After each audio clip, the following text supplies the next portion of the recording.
HealthCare.gov This post has been updated. The number of consumers signing up for plans under the Affordable Care Act has surged during the first few days of open enrollment compared with past years, according to federal and state officials. More than 200,000 Americans chose a plan on November 1, the day open enrollment began, according to one Trump administration official. That's more than double the number of consumers who signed up on the first day of enrollment last year. More than 1 million people visited HealthCare.gov, the official federal website, the official said, amounting to roughly a 33% increase in traffic compared with 2016. Those figures capture only part of the nation's overall ACA enrollment because they encompass only states that use the federal healthcare marketplace or rely on its website for their consumers to sign up for coverage. Roughly a dozen states and the District of Columbia run their own programs and do not use HealthCare.gov. Several state exchange officials, including in New York, Connecticut, Colorado, Idaho and Washington, said Tuesday that they have seen upticks. An official at the Centers for Medicare and Medicaid Services said it would release data regularly throughout enrollment but did not give any schedule. Many ACA advocates have been concerned that consumers wouldn't sign up for coverage because Congress has repeatedly tried to repeal the 2010 law this year and President Trump has described it as failing and virtually. Despite this criticism, and despite steep cuts to federal advertising and enrollment assistance budgets, Americans appear to be signing up for coverage at a faster rate compared with last year.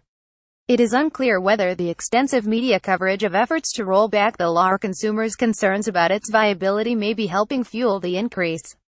Grace Marie Turner, president of the conservative Galen Institute, said some of the changes the administration has made may have helped boost enrollment, such as the fact that private brokers are actually being engaged to provide assistance through the federal website and some cheaper plans are now available. Liz Hagan, associate director of policy at the National Association of Health Assisters, said in an email that she and other ACA supporters are encouraged by what we've seen thus far. Thank you. People sharing the facts about coverage and open enrollment have cut through the noise and rhetoric by the Trump administration. The chief marketing officer for the Washington State Health Benefit Exchange, Michael Marchand, believes the mixed messages and doomsday forecasts leading up to November the 1st of May have actually helped increase marketplace visitation, which is up 20%, because it forced people to ask themselves how the changes will affect them personally. But Peter Lee, executive director of Covered California, said that many of the people who tend to sign up for coverage as enrollment starts tend to need insurance the most, and the critical question is how many young, healthy Americans will sign up some weeks from now. Federal enrollment this year lasts 45 days, half as long as it has in the past, while several states are allowing residents to sign up for ACA plans into January.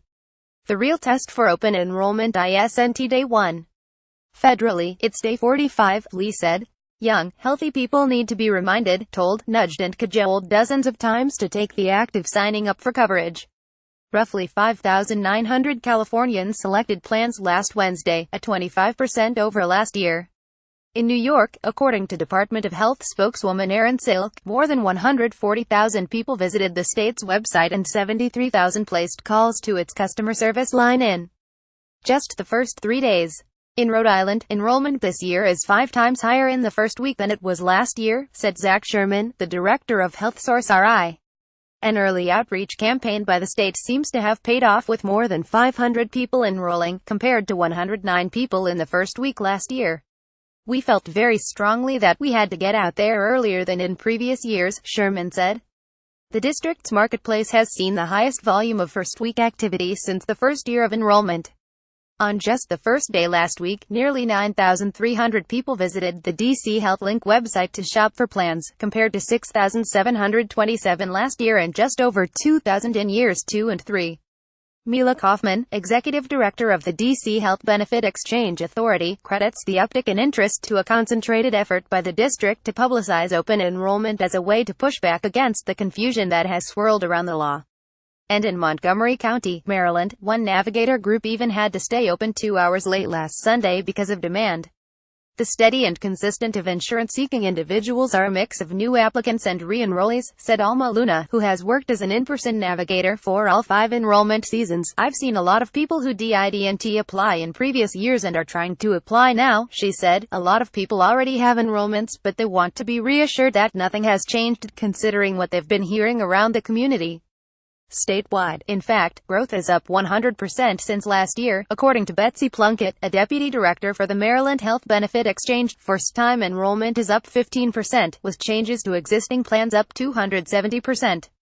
Overall, 10,420 people enrolled in the first week compared to 5,212 in 2016, she said. The picture is similar elsewhere around the country. Connect for Health Colorado spokesman Luke Clark said state officials had expected that 2,700 residents would call exchange operators on the first day, which would have been on par with 2016, but 3,406 did. It's way ahead of where we were last year, and a big surprise, he said. That same day in Connecticut, 1,596 residents enrolled in qualified health plans on the state exchange, while another 2,293 people either completed Medicaid applications or determined that they were eligible for that program. Access Health CT CEO Jim Wadley said in a statement that the state's call center and website experienced a 15% increase in volume compared to opening day last year. Ensure Chief Executive Allison Ottle said in a statement that enrollment there has been brisk, in part because the state received federal approval for a reinsurance program that means premiums will either stay level or decline for 2018. Last year, 40% of our enrollees were new, and we're on pace to match that again, Ottle said. Though this year's enrollment process has gone relatively smoothly, Higgins said there is less assistance in rural areas, creating an unequal playing field that harms consumers.